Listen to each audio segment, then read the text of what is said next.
Plaaslike banke word by 'n internasionale valuta-skandaal betrek. Moenie skrik vir die woord valuta nie, die skandaal is eenvoudiger as wat jy dink. Sommige sê dis net politiekery, maar meeste eis dat die banke en hulle werknemers se gierigheid swaar gestraf word. Rob Rose, redakteur van die Financial Mail, sluit nou by my aan. Rob, your cover of the Financial Mail that's on the streets tomorrow says cowboy capitalists, but are they crooks? I think these guys who tried to rig the currency to make themselves money, I mean, they definitely are crooks.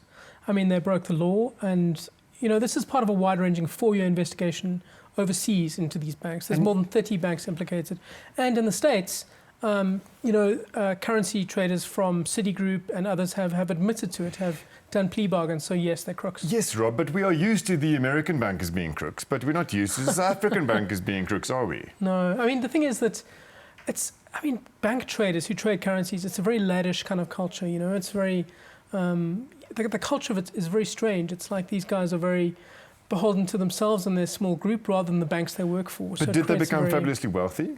I think a lot of them did become very wealthy. I mean, that's the point of this thing, is that they would do very well in trades by conspiring amongst each other to expand the spreads, which is essentially if you go to a currency shop and they'll offer you, I'll buy a rand for 120 and I'll sell it for 130, they'll keep those spreads artificially wide to rip people off. Okay, but very few South Africans on a daily basis, buy and sell currency. So does this render this scandal, what our president once called corruption, a victimless crime? Not at all. I mean, the thing is that the guys who did buy the currency from banks, they're the pension funds, and the majority of South Africans have pension fund investments. So pension funds were getting ripped off. Asset managers, I mean, majority of companies that buy and sell foreign goods were doing these kind of currency deals, and as a result it might have driven up prices and they could have charged more for the goods as a result of this. So it's certainly not a victimless crime. So Peter Bruce last week in Business Day said, it's time for some suits behind bars. And one always thought back to 2008, the financial crisis in the US, all the banks were bailed out. None of the bankers went to jail as far as I know. So there's a lot of resentment among ordinary people that maybe it's time for some of these crooked bankers that you'll have on your cover tomorrow to go to jail. Can they in South Africa go to jail for what they did here? Certainly not as it stands. The Competition Act was recently amended so that you can actually send people to jail for price fixing.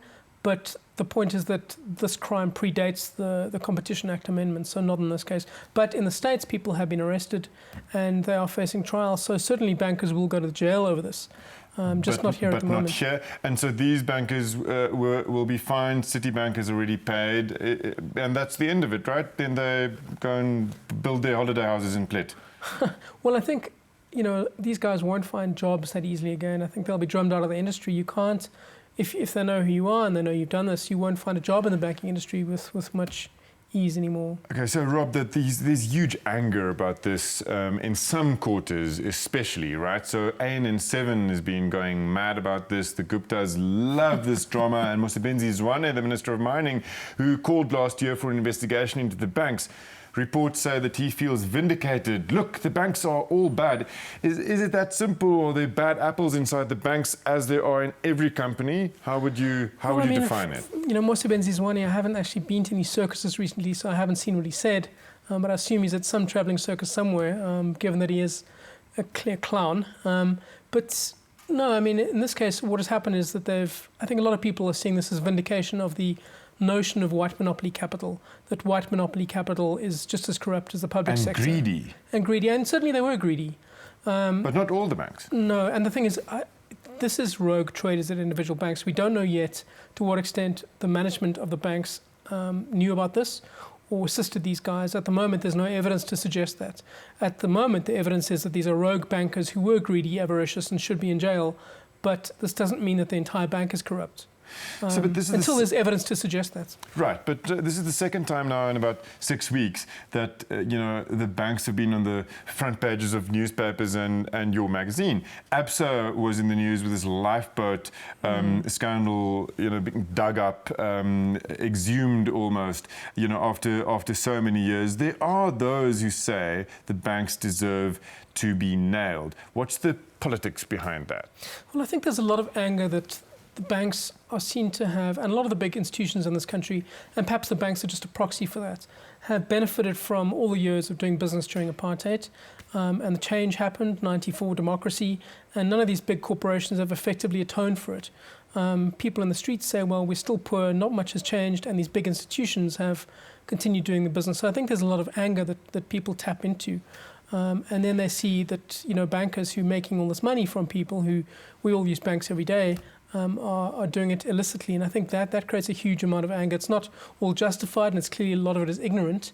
But there is a groundswell of anger that I think both these issues tapped into, like you said. How much pressure will there be, drawing to a close, on the president and government to act beyond just fining the banks? In other words, to tighten regulations, maybe to set up some new banks to rival the traditional retail banks? Well, funny you should say that, because some associates of the Guptas are trying to buy a bank right now called the Habib Overseas Bank, so it might play into their hands. The president's already spoken about tightening the Competition Act and acting against the banks, which is a lot like what Musa Benzizwani said last year. But I'm sure that there'll be political action as a result of this. A lot of it won't be justified, I'm sure, and some of it will be. Thank you very much. Dit was Rob Rose van die Financial Mail.